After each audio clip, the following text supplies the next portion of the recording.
March 15, 2024, Buenos Aires. Eduardo Ramirez had served 28 years as a police captain before a single decision destroyed everything he believed about justice. 200 Boca Juniors fans surrounded his cafe. They carried flares, they chanted names, 12 names Eduardo heard in his nightmares. The derby had ended an hour ago. River Plate won 2-1. But this wasn't about football anymore. This was about the night 12 people died in a stampede. The night Eduardo buried the truth. The Ultras leader stepped forward, removed his mask. Eduardo's blood turned to ice. Standing before him was Mateo Herrera, the brother of victim number 7. The man the newspapers said died in the hospital 3 days later. The man who wasn't supposed to be alive. The man who knew exactly what Eduardo's son had done. Before we jump back in, tell us where you're tuning in from, and if this story touches you, make sure you're subscribed because tomorrow I've saved something extra special for you. Mateo's eyes held 24 years of rage. They burned with the same intensity as the flares crackling in the hands of the mob behind him. Eduardo's fingers trembled against the cafe's door handle, the brass worn smooth from 15 years of nervous touching. "You remember me, don't you, Captain?" Mateo's voice carried across the narrow street, cutting through the chants. He was taller than Eduardo remembered, broader. The scar running from his left temple to his jaw told stories of survival that the obituary had never written. Eduardo's throat constricted. The official report had been clear. Mateo Herrera, aged 19, succumbed to his injuries 72 hours after the tragedy. Eduardo had signed the papers himself, filed them away with the other casualties. 12 dead, including the brother of victim number 7. Except the brother wasn't dead. The brother was standing 30 feet away, very much alive, holding something in his raised fist. Something that caught the streetlight like a prism. A USB drive. 24 years, Mateo called out, his voice steady despite the chaos surrounding him. 24 years I've been dead to this world. 24 years planning this moment. The crowd pressed closer. Eduardo could see their faces now. Young men with scarves wrapped around their necks. Older fans with weathered hands gripping homemade signs. Names painted in red letters: Carlos Mendoza, Sofia Rivera, Alejandro Santos. The 12 who never made it home, including Ana Herrera. Eduardo's chest tightened. Ana, 16 years old, Mateo's sister. She'd been trampled in the initial surge, crushed against the locked gate while security guards fumbled with keys. While his son Miguel— "You're wondering how I know," Mateo continued, stepping forward. The crowd moved with him like a tide. "How I found the footage your son thought he deleted." Eduardo's knees nearly buckled. The footage. Security camera 7, tunnel C. The one feed that had captured everything. Miguel lighting the industrial flares, tossing them into the crowd 20 minutes before kickoff. The spark that ignited panic, the panic that became a stampede, the stampede that became a massacre. Eduardo had personally retrieved that hard drive, destroyed it, filed a report claiming technical malfunction. Case closed. Miguel was thorough, Mateo said, reading Eduardo's thoughts. But he wasn't perfect. There was a backup server, deep archive. Took me 16 years to find someone who could access it. The cafe behind Eduardo felt like a tomb. 15 years he'd poured coffee, served empanadas, listened to River Plate fans celebrate victories and mourn defeats. 15 years of penance that would never be enough. The irony wasn't lost on him. A man who'd spent 3 decades enforcing the law, hiding in plain sight across from the scene of his greatest failure. "What do you want?" Eduardo's voice cracked like an old man's, though he'd never felt his 63 years more acutely than in this moment. Mateo's laugh was hollow. "Justice, Captain. The kind you swore an oath to protect before you became an accessory to murder." Accessory to murder. The words hit like physical blows. Eduardo had told himself it was protection, misguided paternal instinct. Miguel had been 22, stupid, drunk on rivalry and cheap wine. The flares were meant to intimidate, not kill. The locked gates weren't his fault. The inadequate security wasn't his responsibility. But 12 people were still dead. And now Mateo held proof. "The newspapers said you died," Eduardo whispered, though he knew the crowd would hear every word. "Heart failure. Complications from smoke inhalation." Easy enough to arrange when you have friends in the morgue. Mateo's smile was winter cold. Amazing what a few bribes can accomplish. Even easier when the investigating officer wants certain deaths to stay buried. Eduardo's stomach dropped. Other officers had been involved. Of course they had. The cover-up had been too clean, too complete for one man to orchestrate. How many people had taken money to look the other way? How many families had been denied justice so his son could sleep peacefully in his bed? The crowd's chanting grew louder. Justicia para los 12. Justicia para los 12. Justice for the 12. Mateo raised the USB drive higher. This contains 17 minutes of footage. Miguel lighting the flares. Miguel laughing with his friends about the Boca scum who would shit themselves when the smoke hit. And you, Captain. 3 hours later, walking into the security office. Walking out with the hard drive. Eduardo closed his eyes. Behind his lids, he saw Ana Herrera's school photo from the memorial. Bright smile, River Plate jersey, her whole life ahead of her. 16 years old and crushed to death because his son wanted to play with fire. When he opened his eyes, Mateo was closer. Close enough that Eduardo could see the grief carved into his features. Close enough to understand that this wasn't just about justice. This was about a brother who'd spent 24 years in a living grave, waiting for his moment to drag the truth into the light. The weight of Mateo's presence pressed against Eduardo like a physical force, but something deeper cut through the immediate terror, the way grief had reshaped the young man's features. Eduardo remembered him at 19, lanky and quick to laugh, always walking Anna to school before heading to his construction job. The brother who'd saved every peso to buy his sister that River Plate jersey she died wearing. Now Mateo's face carried the geography of 2 decades spent in shadows. The scar was only the most visible marker. His eyes held depths that spoke of careful planning, methodical patience, the kind of sustained focus that only came from having nothing left to lose. You know what the hardest part was? Mateo's voice dropped, forcing Eduardo to strain against the crowd's chanting. Staying away from her grave. 24 years, and I couldn't visit my own sister because Captain Eduardo Ramirez might notice a dead man leaving flowers. Eduardo's throat constricted. He thought of his own weekly visits to Santa Maria Cemetery, not to Anna's grave, but close enough to see the wilted flowers, the faded photographs, the mother who still came every Sunday with fresh lilies, Maria Herrera, gray before her time, talking to a headstone because her daughter would never talk back and her son was buried 3 rows over. Maria thinks you're both dead, Eduardo whispered.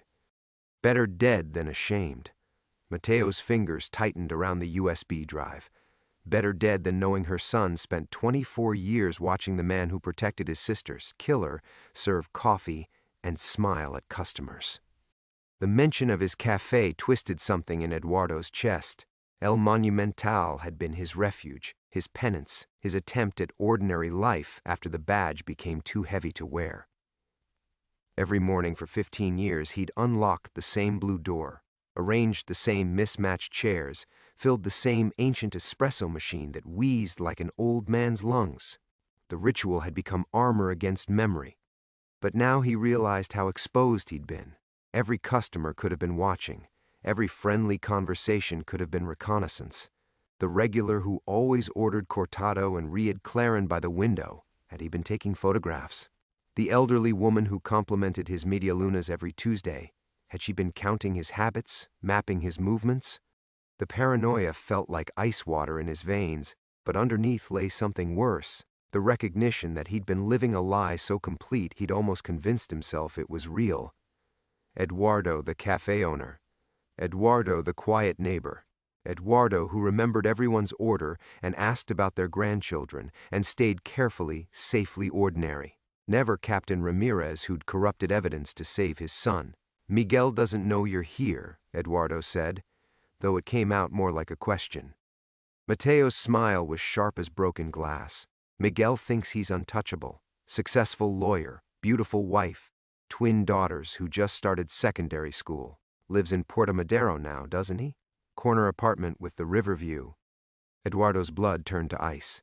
The detail was too specific, too intimate.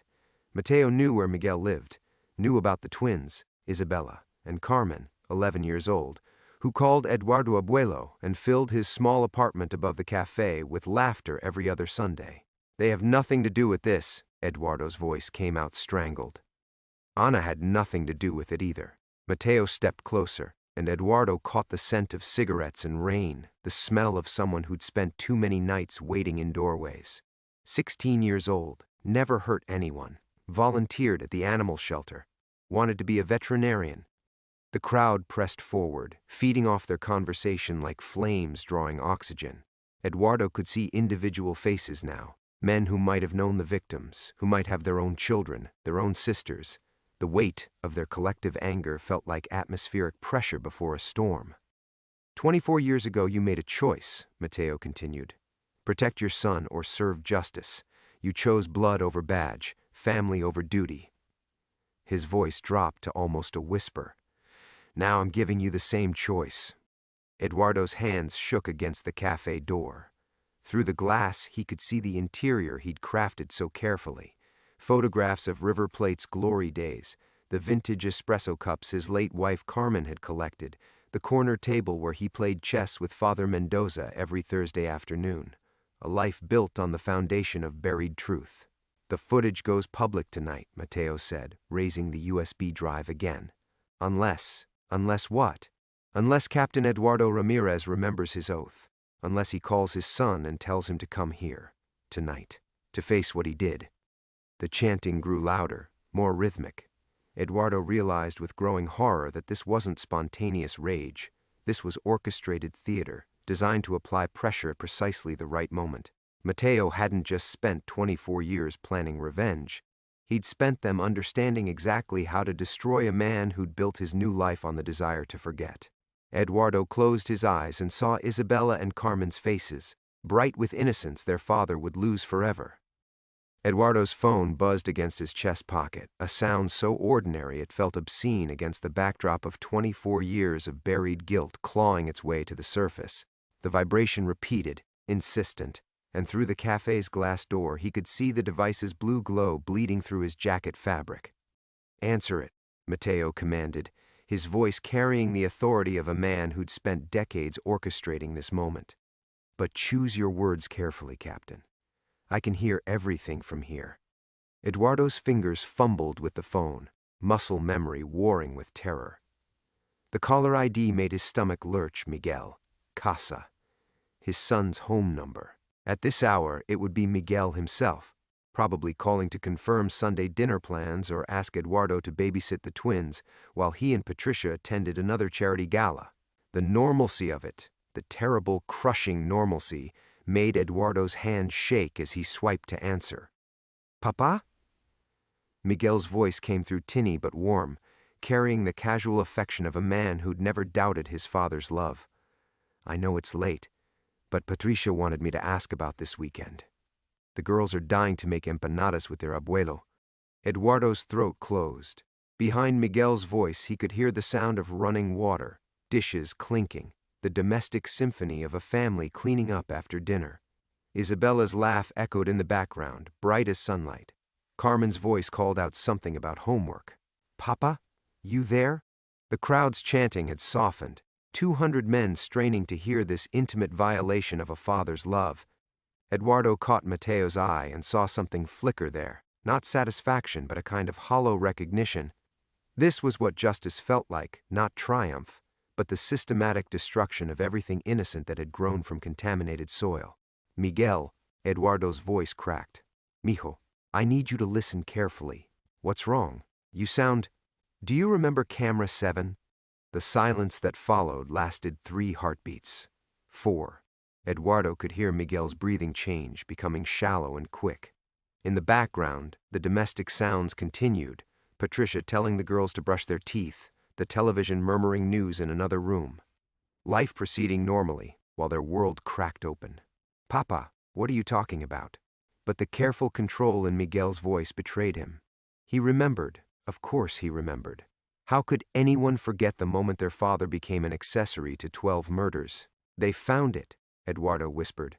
"The backup server, the footage, a sharp intake of breath. Then, that's impossible. We destroyed..." "We?" Mateo's voice cut through the night air. loud enough for the phone to catch. Tell him his father wasn't the only one who made choices that night, Miguel. Eduardo watched his son's name on the phone screen and realized this was the last conversation they would ever have as the people they'd pretended to be for 24 years. After tonight, Miguel would no longer be the successful lawyer, the devoted father, the man who'd built a life so bright it could blind observers to the darkness at its foundation. And Eduardo would no longer be the quiet cafe owner who'd earned his peace through small kindnesses and endless penance. "Who is that?" Miguel's voice had gone deadly quiet. "Who's with you?" "Mateo Herrera," Eduardo said, the name feeling like glass in his mouth. "Ana's brother." The sound Miguel made might have been a curse or a prayer.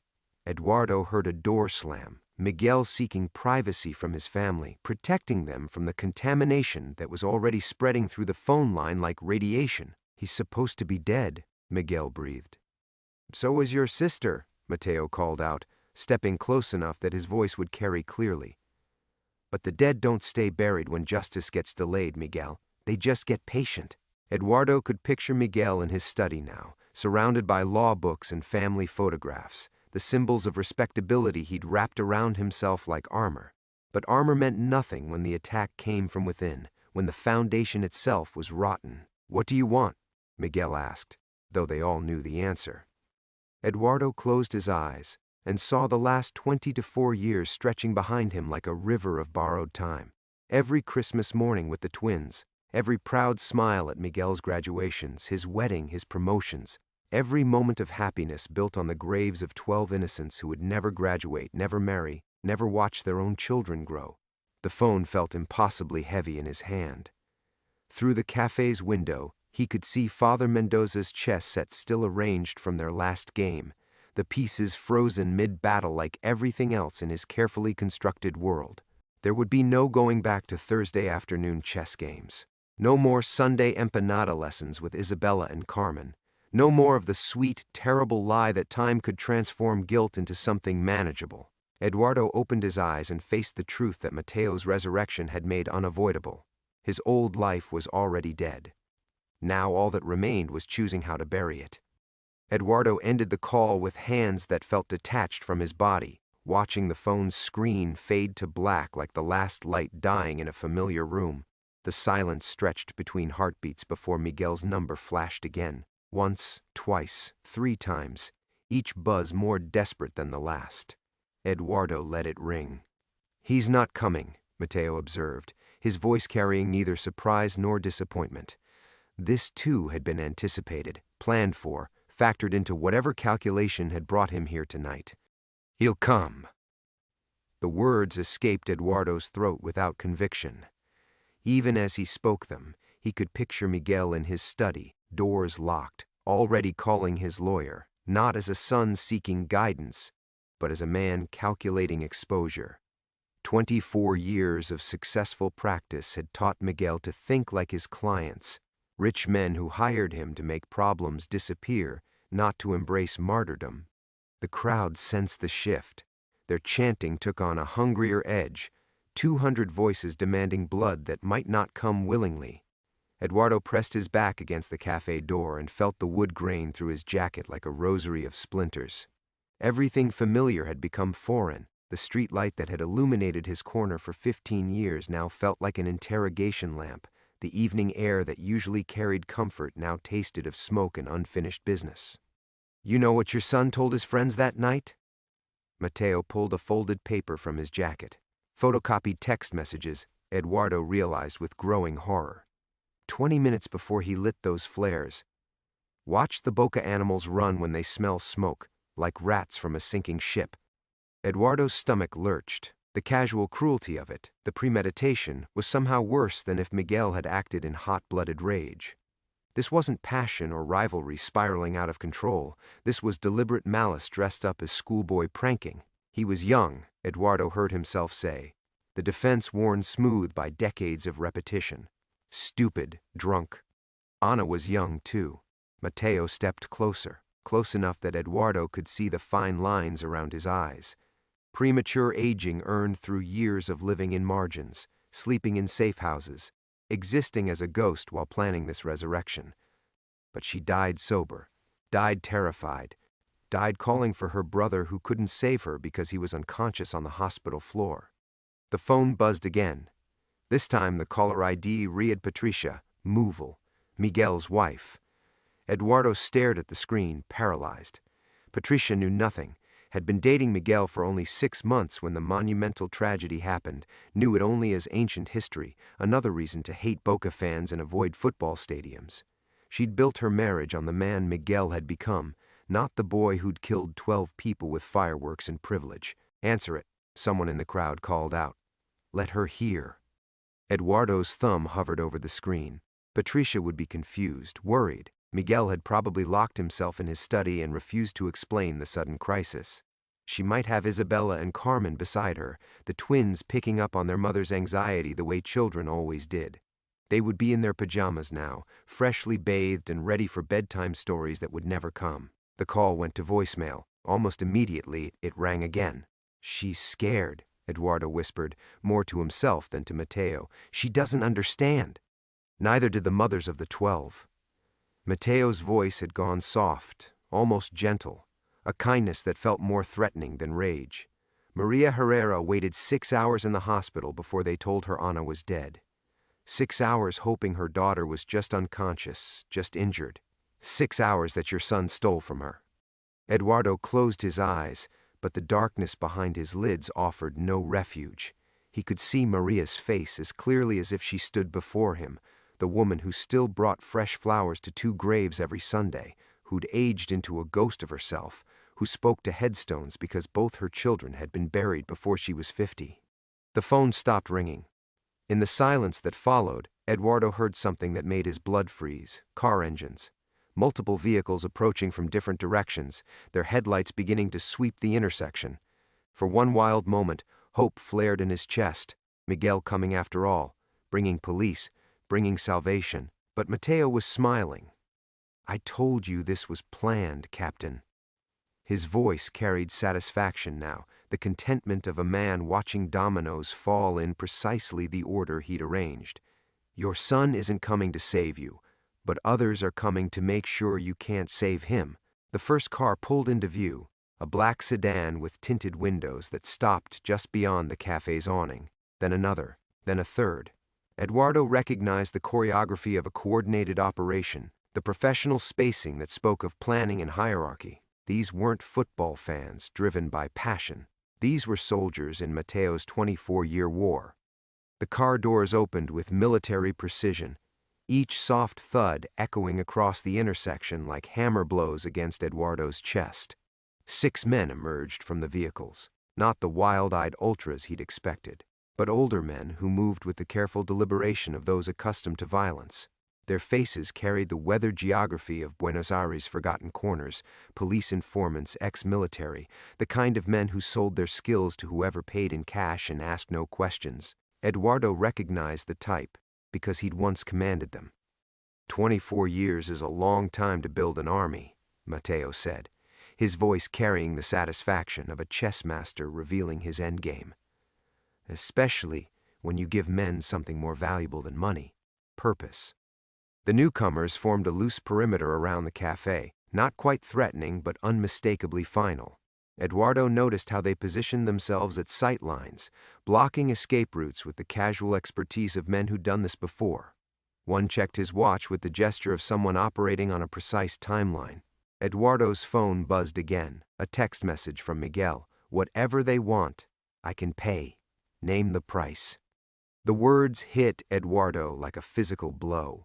Even now, faced with the resurrection of his buried crimes, Miguel's first instinct was to buy his way out. Not confession, not accountability, just another transaction in a life built on the assumption that everything and everyone had a price. Your son still doesn't understand, Mateo observed, reading over Eduardo's shoulder with infuriating intimacy. He thinks this is about money, about negotiation. What is it about then? Eduardo's voice came out hoarse, scraped raw by the weight of watching his carefully constructed world disintegrate in real time. Mateo reached into his jacket and withdrew something that made Eduardo's knees buckle, a manila envelope thick with papers and photographs, the kind of evidence file that could destroy lives with bureaucratic efficiency. The edges were worn from handling, suggesting years of careful curation. "Open it," Matteo commanded. Eduardo's hands shook as he broke the envelope's seal. The first photograph made him gasp.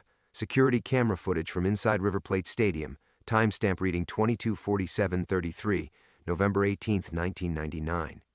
The image showed Miguel in his River jersey, 19 years old and drunk on victory and beer, holding something small and cylindrical. Even in the grainy black and white, Eduardo could see his son's expression, not fear or accident, but cold calculation. The second photo showed the moment of ignition. Miguel lighting the first flare with theatrical precision, arm already drawn back to throw. His face was turned toward the Boca section, watching for maximum effect. This wasn't panic or crowd hysteria. This was premeditated. But it was the third photograph that destroyed Eduardo completely. Miguel's face in the moment after the stampede began. Not horror at an unintended consequence, but satisfaction at a plan executed perfectly. The expression of a young man who'd wanted to see people run in terror and had gotten exactly what he'd hoped for. 12 deaths had been a bonus, not a tragedy. The backup server wasn't in the stadium's main system, Matteo explained with the patience of a professor delivering a long-rehearsed lecture. It was in the portable unit that security supervisor Carlos Vega carried that night. When you destroyed the primary footage, you forgot about Carlos's backup. Eduardo's memory lurched backward 24 years. Vega, a thin man with nervous hands who'd approached Eduardo 3 days after the tragedy, babbling about additional footage, backup protocols. Eduardo had dismissed him, assured him the investigation was complete, sent him home with the promise that his testimony wouldn't be needed.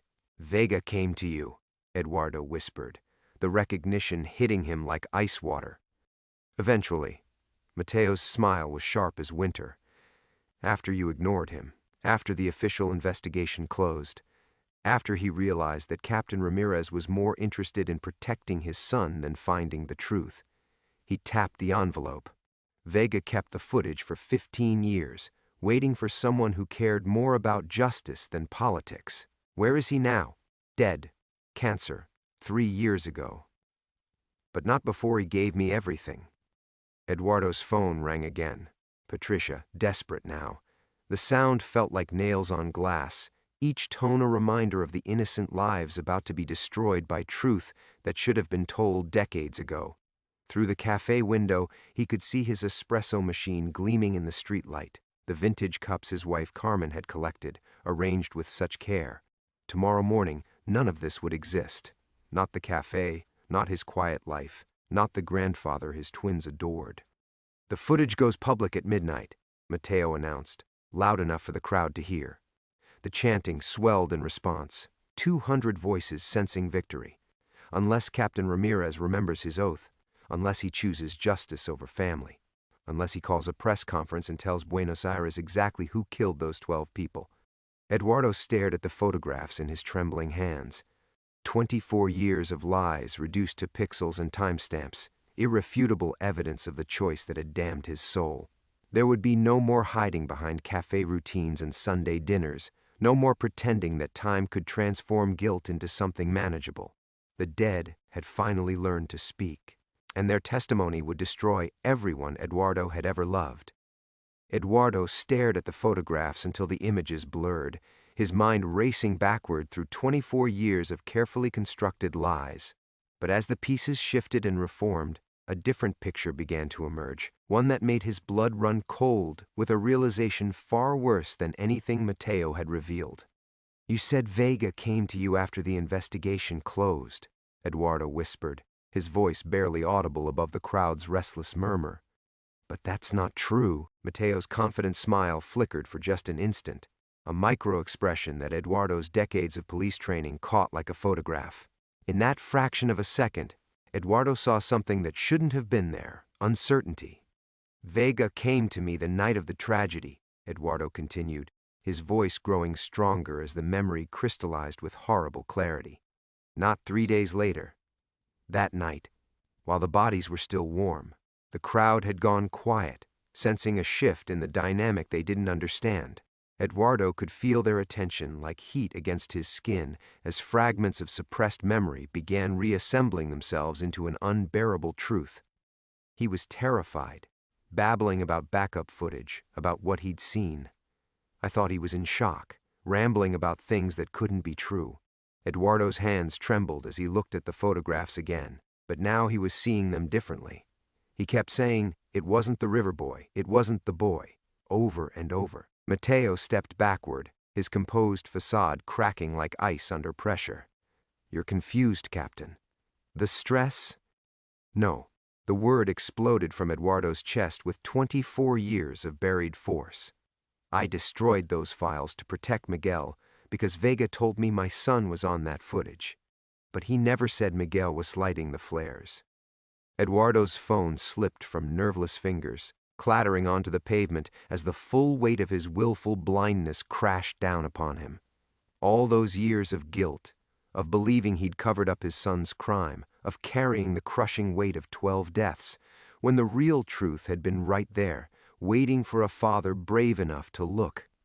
"Miguel was trying to stop the real bomber," Eduardo breathed, the words scraping his throat raw. "That's why he's in every frame. That's why he looks so focused. He wasn't planning murder. He was trying to prevent it." The photographs fell from Eduardo's hands, scattering across the pavement like autumn leaves.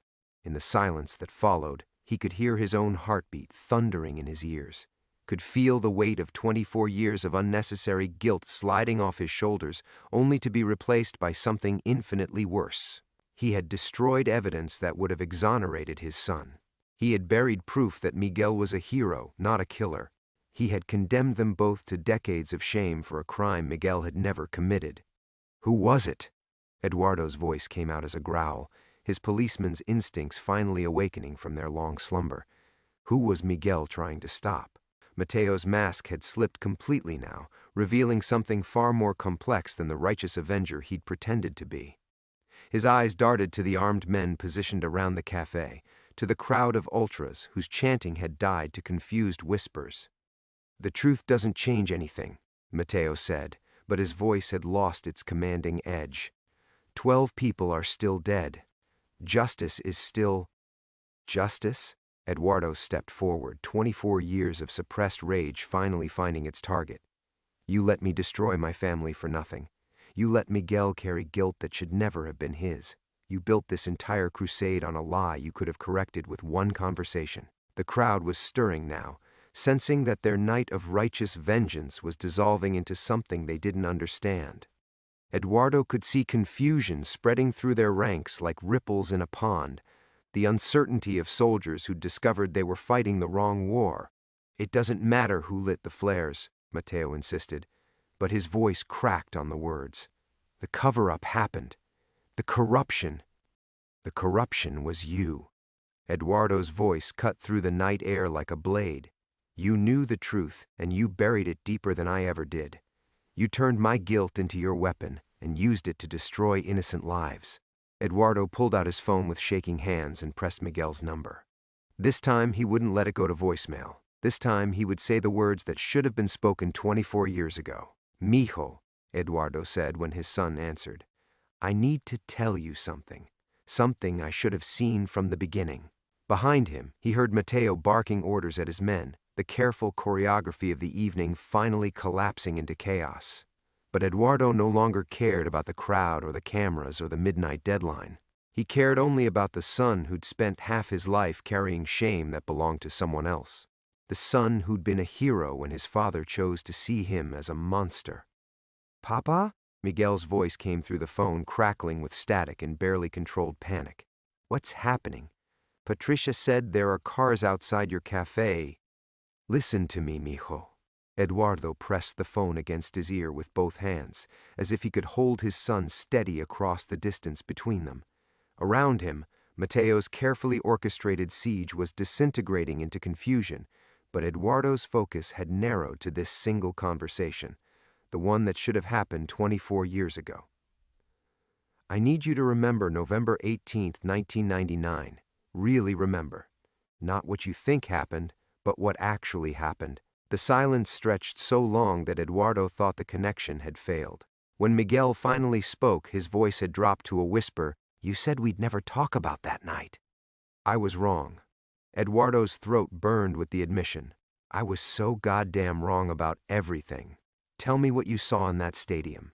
Tell me why you were holding those flares. Behind him, Eduardo could hear Mateo shouting at his mercenaries in urgent undertones, the careful military precision of the evening's operation fracturing, as their leader's righteous fury revealed itself as something far more personal and far less pure. Several of the ultras were backing away from the cafe, sensing that their night of justice had transformed into something they couldn't understand or control. Miguel's voice cracked. "Papa, there was this guy, older than the rest of us students, maybe 30, with scars on his hands like burn marks.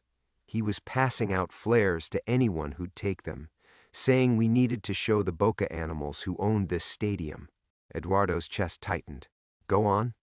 Everyone was taking them, laughing, talking about how scared the visitors would be when they saw all that smoke. But something felt wrong, the way he watched us, the way he kept checking his watch. And the flares, they were different, heavier. When I asked him about it, he just smiled and said some surprises were worth the extra weight.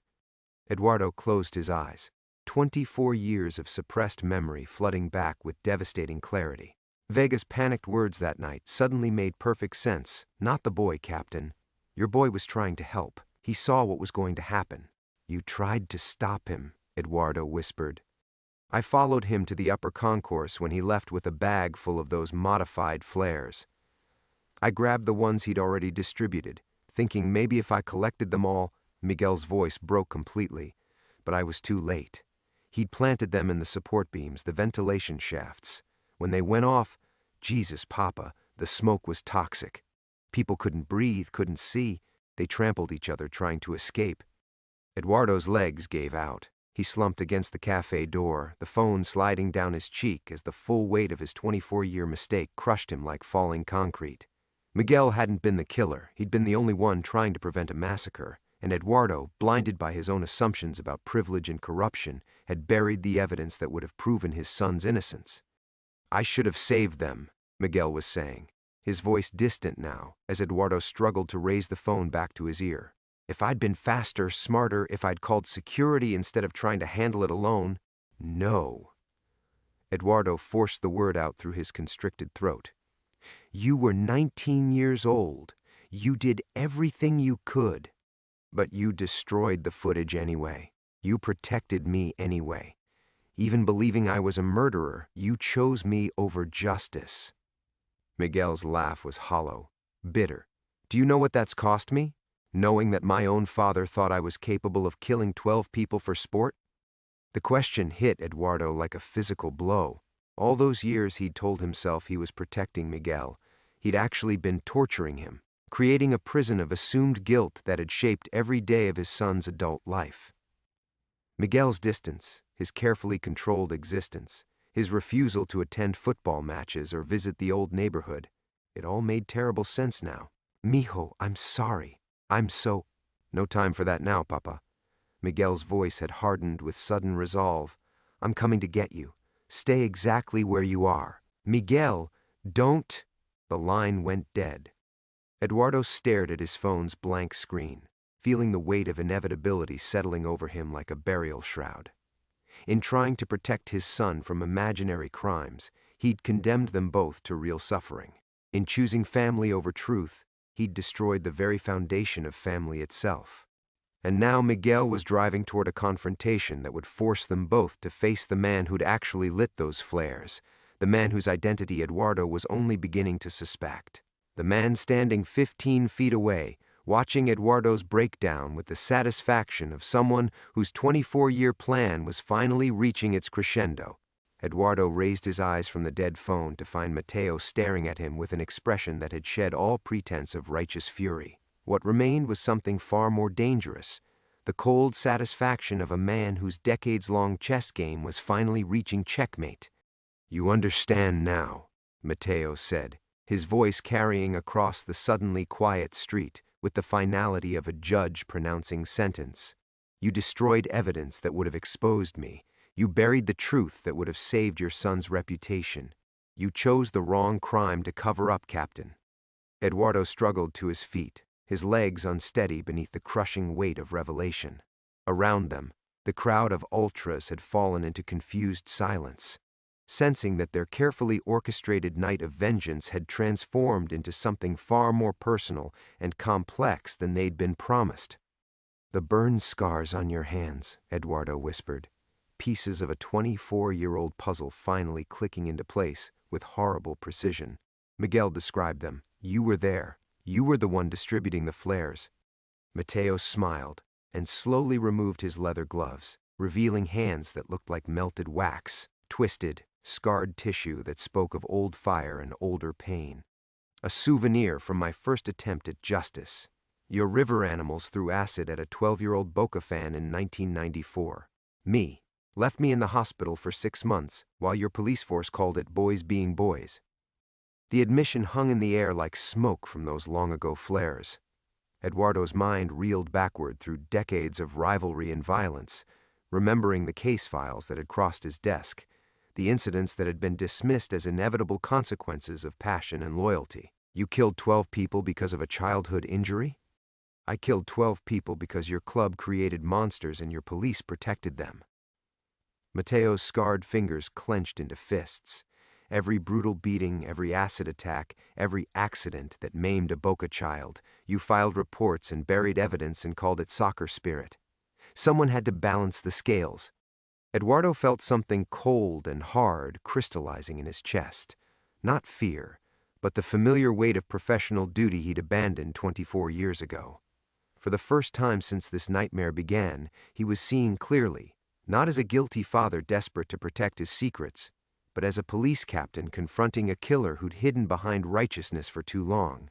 And when the stampede happened, when you saw the horror you'd actually created, you just disappeared. Left my son to carry the guilt while you planned this moment. "Your son's guilt was poetry," Mateo replied with vicious satisfaction. Justice wearing the face of irony, the privileged river prince, crushed by the weight of crimes he didn't commit, while his corrupt police father destroyed evidence to protect him from consequences he didn't deserve. The sound of an approaching engine cut through the tension, a familiar growl that made Eduardo's chest tighten with recognition. Miguel's vintage Torino, the car he'd driven in university, appeared at the end of the street like a ghost from 1999. It moved with desperate speed, weaving between abandoned police barriers and scattered protesters. Mateo raised his hand, and suddenly the mercenaries who'd been melting into confusion snapped back to attention, weapons appearing from beneath jackets with practiced efficiency. "Your son comes to die with his father. How touching." "No." The word erupted from Eduardo's chest with 2 decades of suppressed authority. "This ends now, with me." Eduardo stepped forward, placing himself directly between Mateo and the approaching car. 24 years of guilt had made him forget who he'd been before that terrible night. Not just a father desperate to protect his family, but a police captain who'd sworn an oath to serve justice above all else.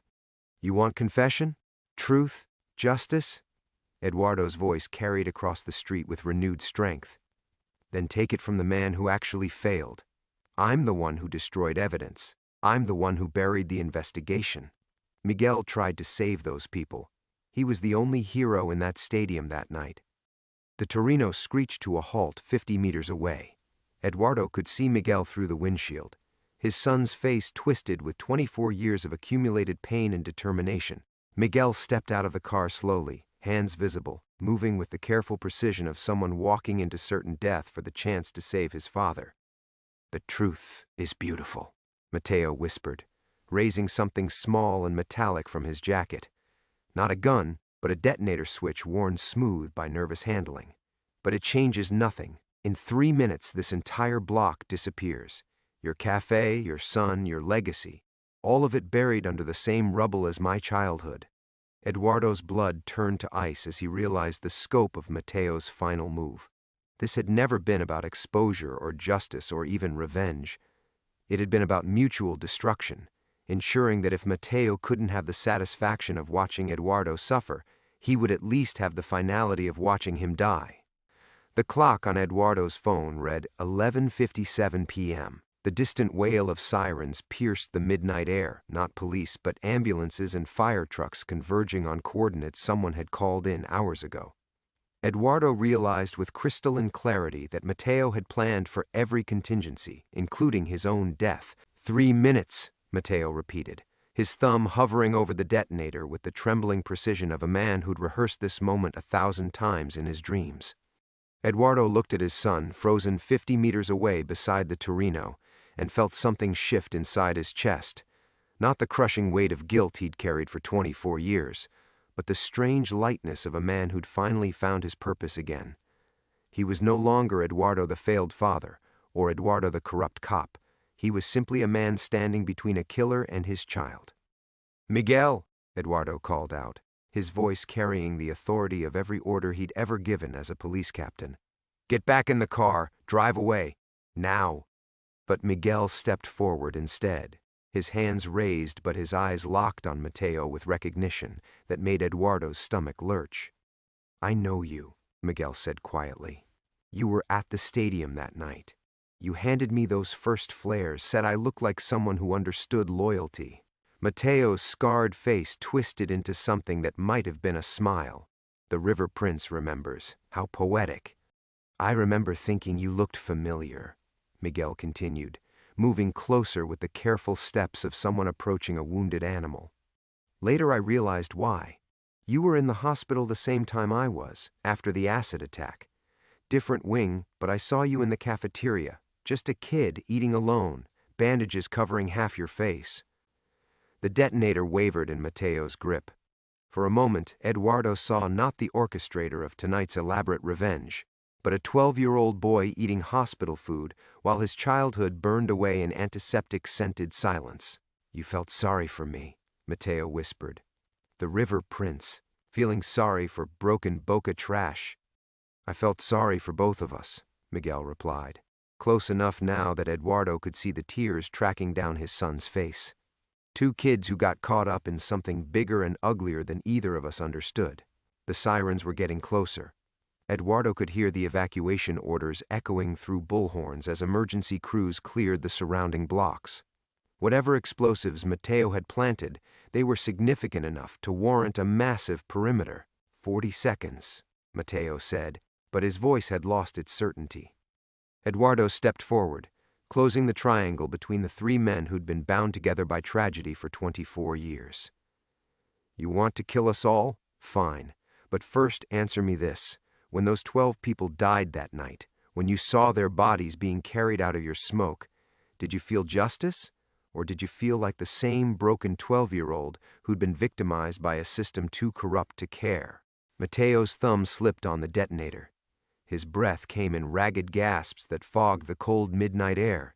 They deserved to go home to their families," Eduardo said gently. "Just like you deserved to heal from what happened to you. Just like my son deserved to know the truth about what he'd tried to do that night."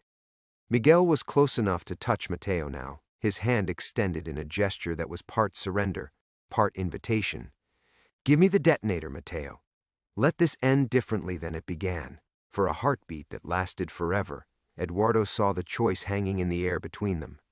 24 years of accumulated pain and rage balanced against the possibility of something resembling peace. Then Mateo's scarred fingers opened, and the detonator fell into Miguel's palm with the soft click of a decision finally made.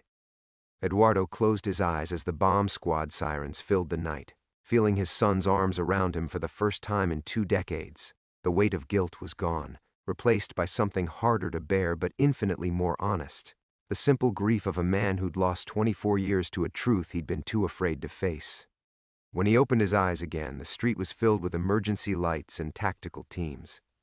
Mateo was being led away in restraints, looking small and broken and impossibly young despite his 57 years.